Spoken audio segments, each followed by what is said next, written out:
अगर आप consistently reels बना रहे हो लेकिन ग्रोथ नहीं आ रही है, तो एक अनकंफर्टेबल ट्रुथ सुन लो। हो सकता है आपकी प्रॉब्लम आपकी कंटेंट क्रिएशन में नहीं, आपकी कंटेंट प्लानिंग में है।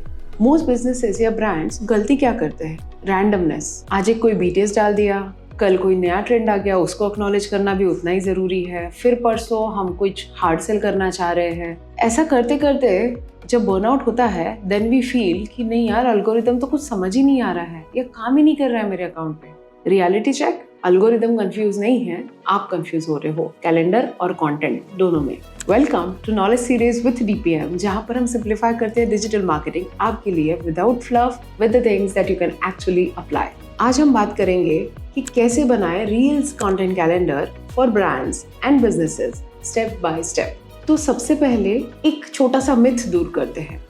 कंटेंट कैलेंडर मतलब 30 पोस्ट बना लेना और उन्हें शेड्यूल करके रख देना नहीं होता है।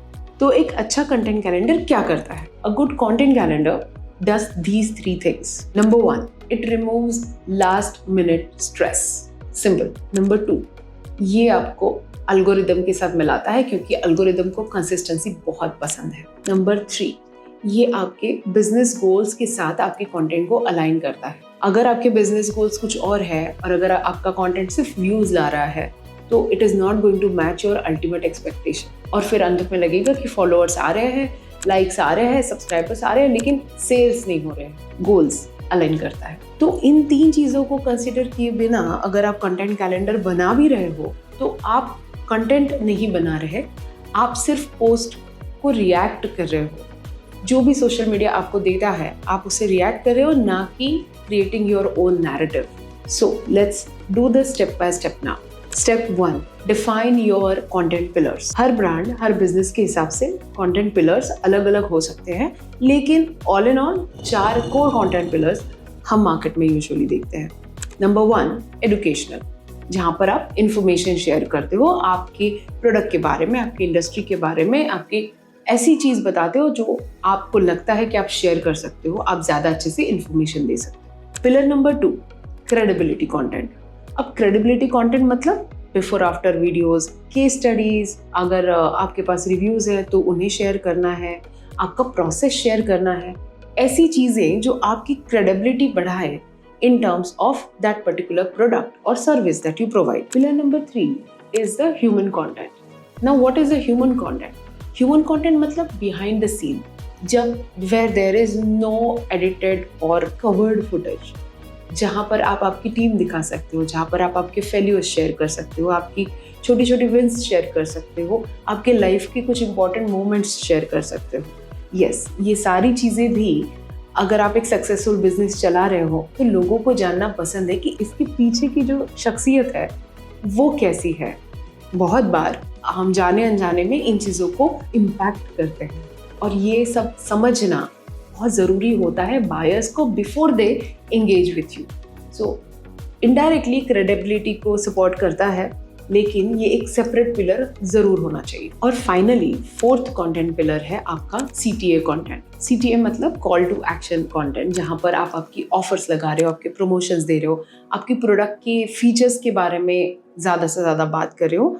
ये वो कंटेंट है जहां पर आप बोलते हो कि DM करो, व्हाट्सएप करो, इस लिंक पर क्लिक करो। ये जो कंटेंट पीसेस है ये आते हैं आपके CTO कंटेंट में। ये क्यों ज़रूरी होते हैं? क्योंकि ये सब पता करने के बाद एग्जैक्टली क्या करना है, कौन सी ऑफर्स चल रही है, ये पता होना भी उतना ही जरूरी होता है, because that is what nudges the customer to the buying zone, right? All in all अगर इन चारों कंटेंट पिलर्स को देखो तो कोई भी एक कंटेंट पीस अगर सिर्फ पुश करो तो नहीं काम चलेगा। अगर आप सिर्फ एजुकेशनल कंटेंट शेयर कर रहे हो तो आपको रीच आएगा लेकिन सेल्स नहीं। अगर आप सिर्फ CTO कंटेंट डाल रहे हो तो शायद रीच भी ना आए, because people may find you very salesy just talking about the offers and not sharing the human side of the business or not making them aware of the product.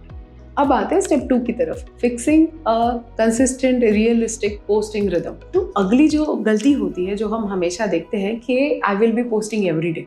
अब रोज post करूंगा के चक्कर में हम बहुत सारा कंटेंट बनाते हैं, एवरीडे पोस्ट करते हैं और 2 से 3 वीक में बर्न आउट हो जाता है कि हो गया, सारे तो डाल दिया, इसके बाद भी क्यों कुछ नहीं आ रहा है। Because it's a lot of work creating content. अगर आप वीडियो पे क्रिएट कर रहे हो, इस तरीके से बैठ के कर रहे हो, तो आपने स्क्रिप्ट्स बनानी है, तैयारी करनी है, बात करनी है, बार बार टेक्स लेने हैं, उसको एडिट्स करना है और ये सब करके आपकी एक रील बनेगी। So let's be practical. Brands के लिए, क्रिएटर्स के लिए, बिजनेसेस के लिए 3 to 4 reels a week is more than enough. आप रियलिस्टिकली ये अचीव भी कर सकते हो और यू कैन इंश्योर कि बर्नआउट भी ना हो। इंस्टाग्राम आपको हीरो बनने के लिए नहीं बोल रहा है, वो बस ये पूछ रहा है कि can you show up regularly. अगर हाँ तो यू आर इन। अब आते हैं आपके रील के स्ट्रक्चर की तरफ, जो कि है स्टेप 3, और ये स्ट्रक्चर सारा ही गेम बदल देता है। हर रील के लिए, चाहे वो एजुकेशनल हो या ह्यूमन, 3 चीजें आज की डेट में नॉन निगोशिएबल है। Number 1, having a strong hook. I can not stress on it more. ये मैं अलग अलग कंटेंट पीसेस में, अलग अलग रील्स में, शॉर्ट्स में बता चुकी हूँ। इस चीज़ का बहुत बहुत बहुत अनन्य साधारण महत्व है आपके कंटेंट क्रिएशन में। क्यों? क्योंकि अटेंशन का जो टाइम स्पैन है वो कम हो चुका है। 3 सेकंड में आपको सामने वाले को स्क्रॉल स्टॉप करके आपका कंटेंट देखने लगाना है। तो क्या हो सकती है ये हुक आपके लिए?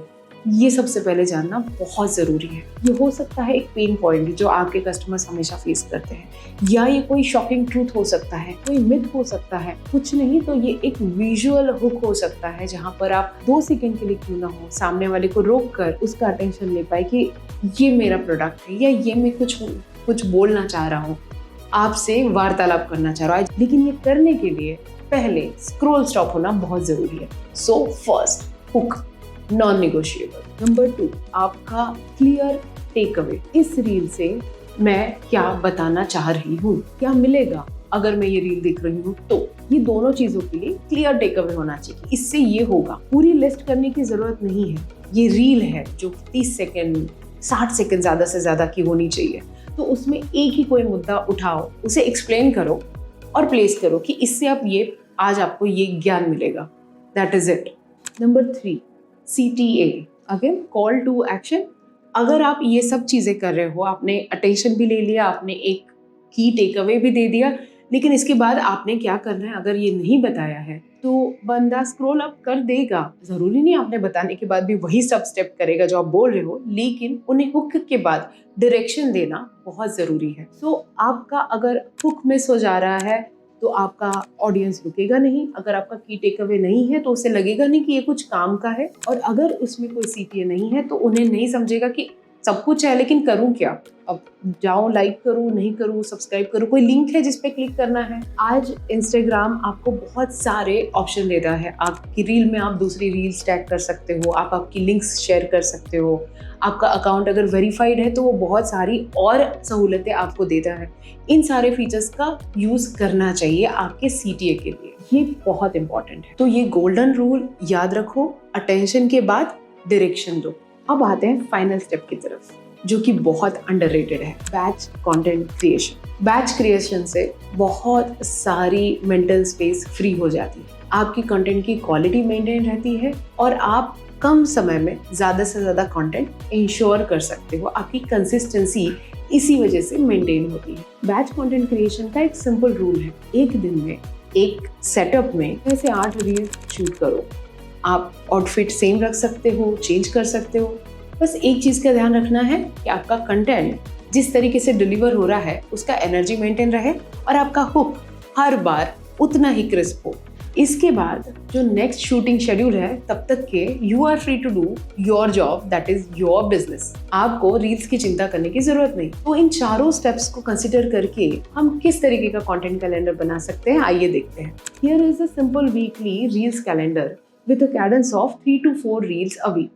Monday can be your educational or awareness reel. Wednesdays can go your authority or credibility reels such as reviews or before after stories. On Friday can be your human reel, which can be about your story, brand story, people behind the brand. And Sunday can be reserved for your CTAs, offers and other promotional reels. बस simple, clean and repeatable. जाते जाते एक important बात, virality ये एक event है और consistency एक स्ट्रेटजी है। वायरलिटी आपको फेमस बनाती है, लेकिन कंसिस्टेंसी जो कि आपके कंटेंट कैलेंडर से आती है वो आपका ब्रांड बनाती है।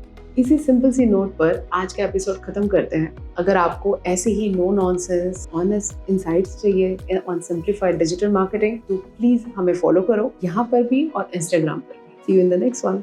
Bye bye.